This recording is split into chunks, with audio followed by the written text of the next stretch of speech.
from Hollywood.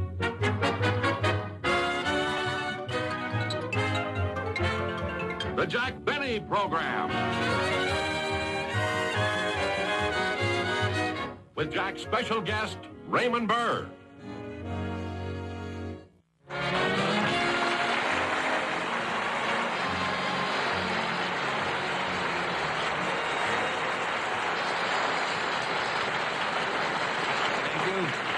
Thank you very much, ladies and gentlemen, and welcome to our show.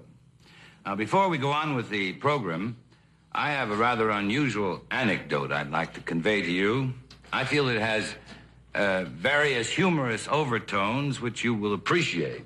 Wait, hold it, Raymond, hold it. Just 1 second. Please, hold it.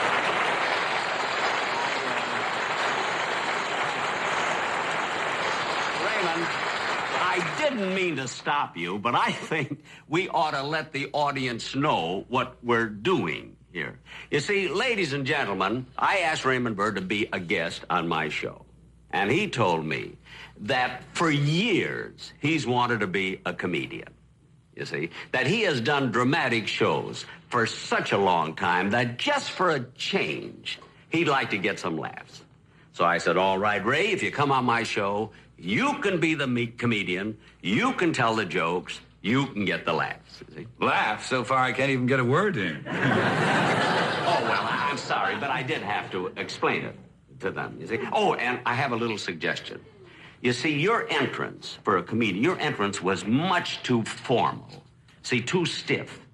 You see, Ray, if you're going to be a comedian, you must let them know that as soon as you walk out. What do you mean? Well, you can't walk out so serious. Like, for instance, I walk out like a comedian. I'll show you what I mean. So, could I have my introduction, please? Just one thing.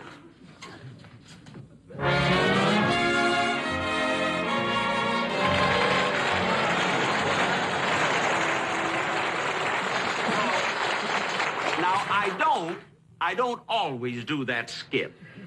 You see what I mean? That just in case I sense a tough audience. I think I get your point, Jack. You want me to make an entrance to prepare the audience for the lighter type of entertainment. Yes, if you want to be a comedian. Now go out and try it. You just try it yourself. Now, ladies and gentlemen, it gives me great pleasure to present television's newest comedian, Raymond Burr.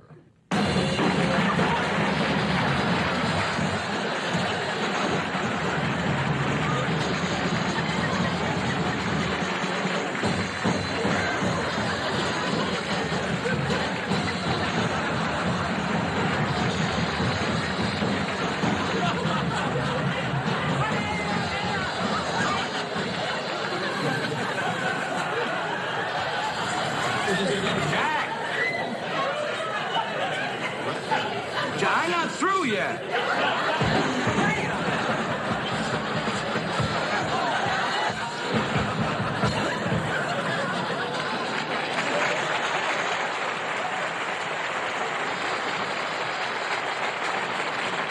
that what you had in mind? What'd you say? Is that what you had in mind? Well, let me put it this way. After that entrance, they won't expect the Gettysburg Address. Now, Raymond, now, go ahead on now. Now, tell the joke that you were going to tell. Oh, the story, yes. That's right. Well, it seems there was a Frenchman who was having dinner in an Italian restaurant. And Frenchman noticed a fly in his soup. So he called the waiter over and he said, "Waiter, what is this fly doing in my soup?" And the Italian waiter said... Wait a minute, Wait a minute, Ray. What's the matter now? Well, look, if you're going to tell a joke, I didn't mean to interfere before the punchline, you see, but if you're going to tell a joke about a Frenchman and an Italian, tell it the way a Frenchman and an Italian would do it. So go ahead. All right, Jack. Well... It seems there was a Frenchman who was having dinner in this Italian restaurant. He noticed there was a fly in his soup. So he called the waiter over and said, "Garçon, que fait cette mouche dans mon potage?" And the Italian waiter replied, Mi sembra che lui nuota indietro.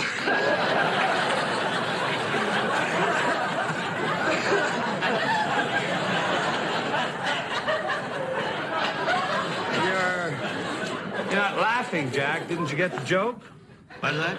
I said you're not laughing. Didn't you get the joke? No, but I'll bet it's killing him at the United Nations. What I meant was, tell the joke in an accent, not in a foreign language, for heaven's sakes. Let's forget the joke and the monologue, Jack, and let's get on with the show. What's next? Well, here, if you're going to be the star, the comedian, here's where you introduce Dennis Day. You see, but I'm warning you, right now, this kid is the most stupid kid you've ever seen in your life. I mean, he does the silly, he'll drive you nuts. Dennis will? Yeah. Look, in 25 years, he hasn't said one intelligent thing, really. Well, thanks for warning me. Go ahead, you introduce it. All right, ladies and gentlemen, at this time, it gives me great pleasure to introduce one of the most popular personalities in television, Mr. Dennis Day.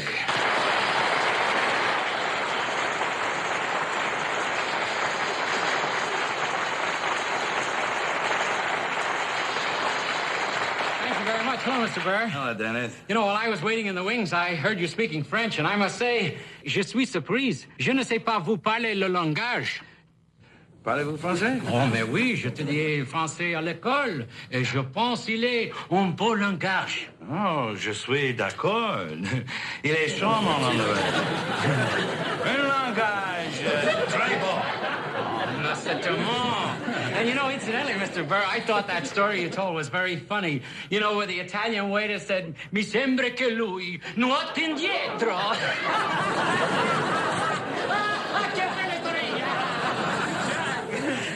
He speaks Italian, too. I know he speaks Italian, French. That's wonderful, yeah. Only, you know, when I first heard that story, it was a German who saw the fly in the soup, and he said, Dumm Kopf, was ist los mit uns? Soll Spauze gegen den Hund ausschwitzen von der Fliege und das Soup gestürzt wird? And it was a Japanese waiter who said, oh, gomen kudasai, arigato gozaimasu, soshimata yukuru.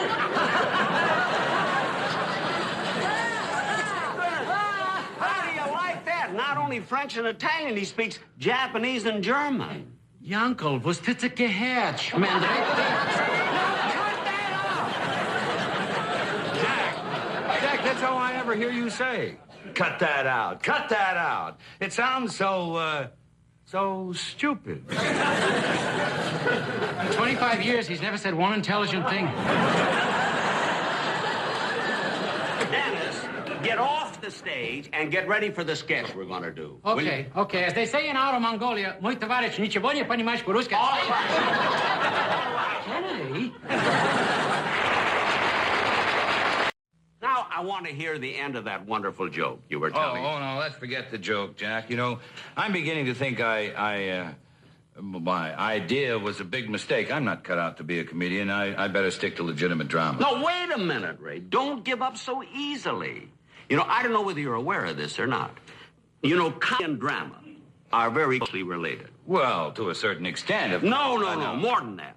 I can take any dramatic scene that anyone plays, and just by changing a word here and there, can make it into a comedy.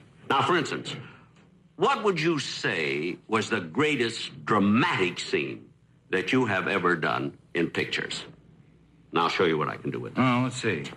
Well, I once did a picture about the United States Air Force during a crucial period in World War II while we were going over Germany on nightly bomb raids. The scene I have in mind took place in a briefing room of the 71st Bombing Squadron at a field on the outskirts of London.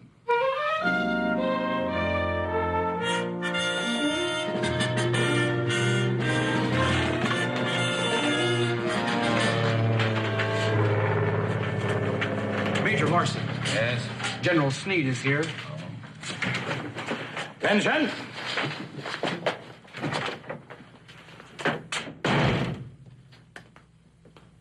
At ease. Gentlemen, after 374 missions of flying, you've hung up an enviable record. Yes, you can really be proud of being part of this magnificent outfit. the 71st Bomber Squadron. Now, intelligence tells us that we have the enemy on the run, and headquarters feels that now is the time for us to hit him with everything. Excuse me, sir. Yes? Williams and Daly have just returned from their special mission. Good. Well, those men have had a bad time of it. I want you to give them 3 days in London. Just a minute, Major. We need every available pilot we can get our hands on. But, sir... Send them in. Sir, Williams and Send Daly... them in, I say. Yes, sir. Send Williams and Daly in.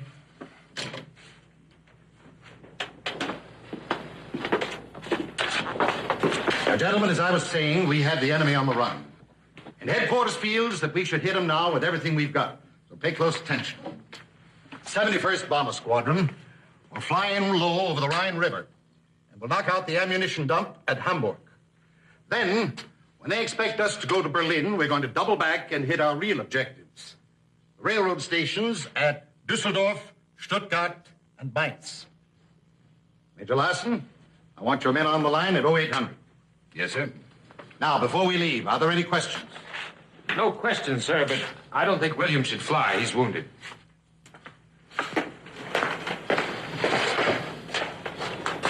That was pretty bad, Williams. It's just a flak wound, sir. Some shrapnel hit the ship when I was flying at 2,500 feet. Why were you flying so low? I was carrying a double bomb load. Oh, I see. Well, that extra 2,000 pounds would make the difference. Excuse me, sir. Yes. Oh, he's talking now? Thanks. Gentlemen, perhaps this will serve as an inspiration for us in our battle against the enemy. We will fight them in the valleys. We will fight them in the fields. We will fight them in the hills. We will never give in. And when the history of the war is written, they will say, this was England's finest hour. Gentlemen, I guess there's nothing that I can add to that. You have 3 minutes to get to your battle stations. Good luck.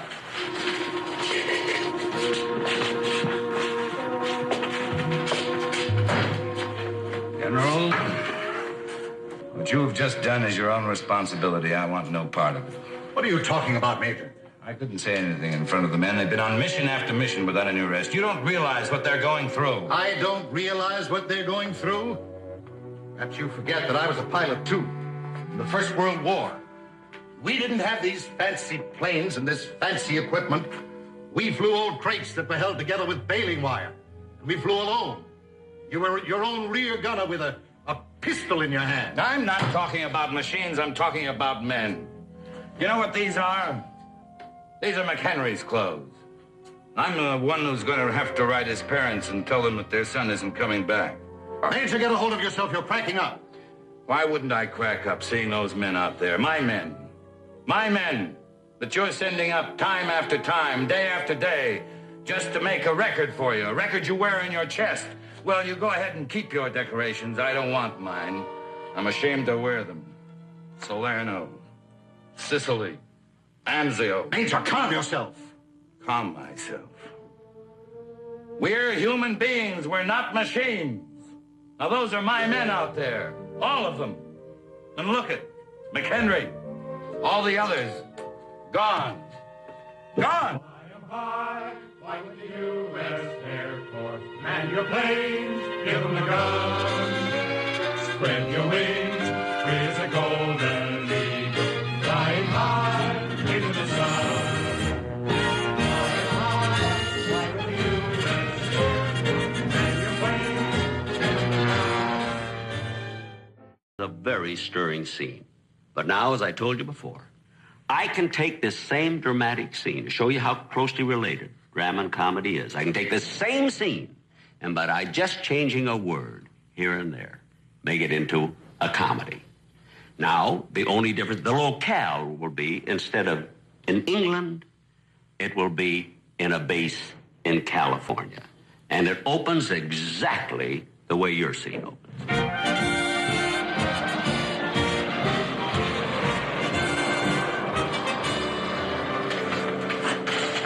Major Larson, Yes. General Sneed is here. Oh, thank you. Attention.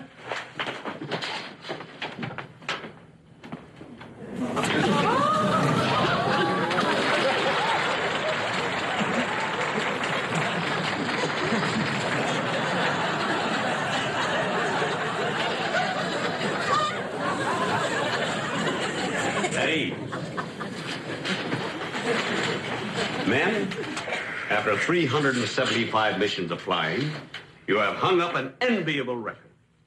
You should be proud to be a part of this magnificent outfit, the 71st Crop Dusting Squadron.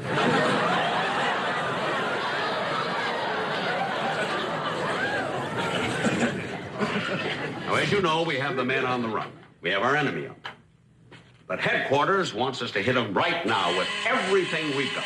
Excuse me, General. Yes? Williams and Daly have just returned from their special mission. Good. Now, those men have had it pretty bad. They're due for some fun. I want you to give them 3 days in Pasadena.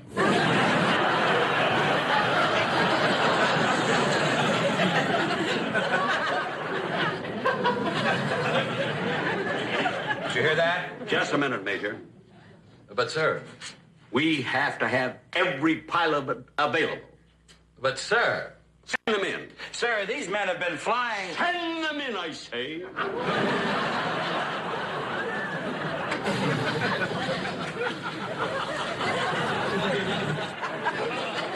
Yes, sir. Send Williams and Daly in. Yes, sir.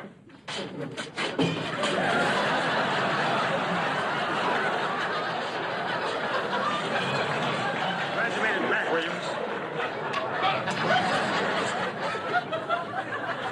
Now, men. As I said before, we have the enemy on the run. But right now, we have to hit them with everything we've got. So pay attention. Now, right here, we will fly low over the Los Angeles River. Then we'll head north, knocking out the boll weevils at Bakersfield.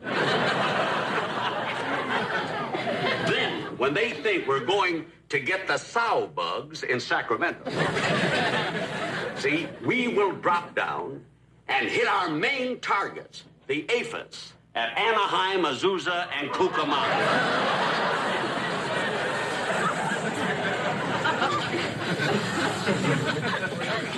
Major, I want your men on the line at 2:30.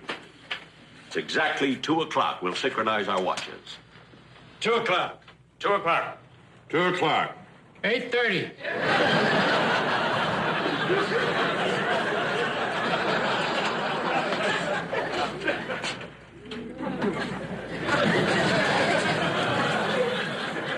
Oh. Major, you have a wounded man here. Williams, how come you're not having that treated? Oh, that's nothing, sir. What do you mean, nothing? You're bleeding. No, that isn't blood. I was just flying too low and I hit a tomato patch.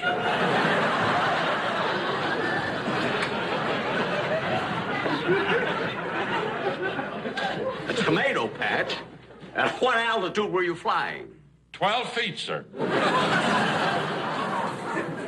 Why were you flying so low? After he eats his lunch, he's lucky if he can get his plane off the ground.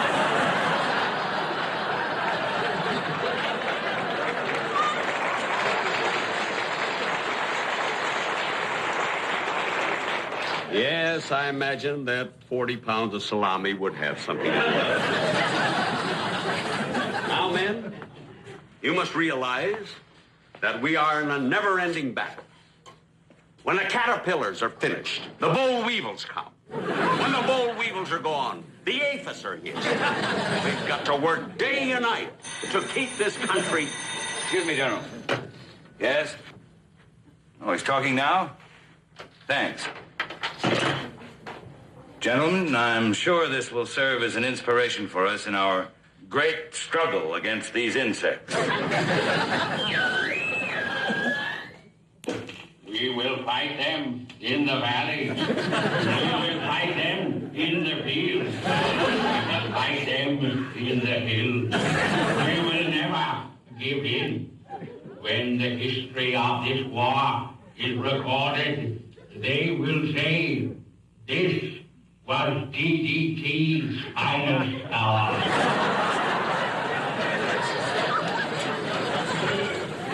Pilots of the 71st Crop Dusting Squadron report to their planes immediately. Men, on your way to the plains, you may pick up your paychecks. Never have so many done so much for so little.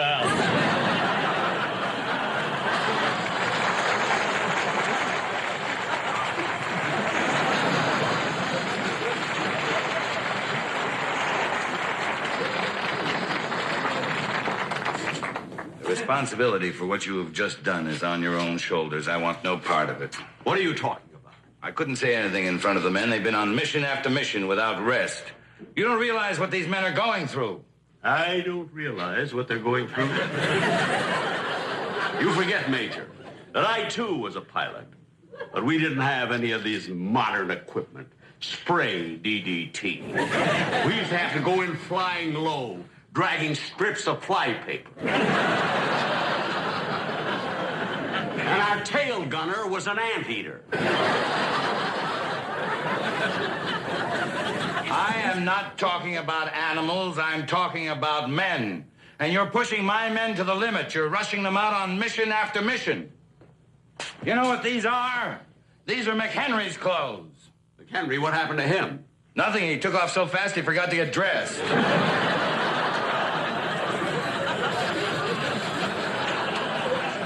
And let me tell you something. It's all your fault. The responsibility is on your shoulders. You're inhuman. You've got a flip gun for a heart. Major, take hold of yourself. You're cracking up. Around here, you don't crack up, you go buggy. Major, control yourself. Let me tell you something. I am sick and tired of sending my men out time after time just so you can be a big man with the Farm Bureau. Major, control yourself. You and all your decorations. Stockton, Anaheim, Major, Bakersfield, control yourself. Cucamonga.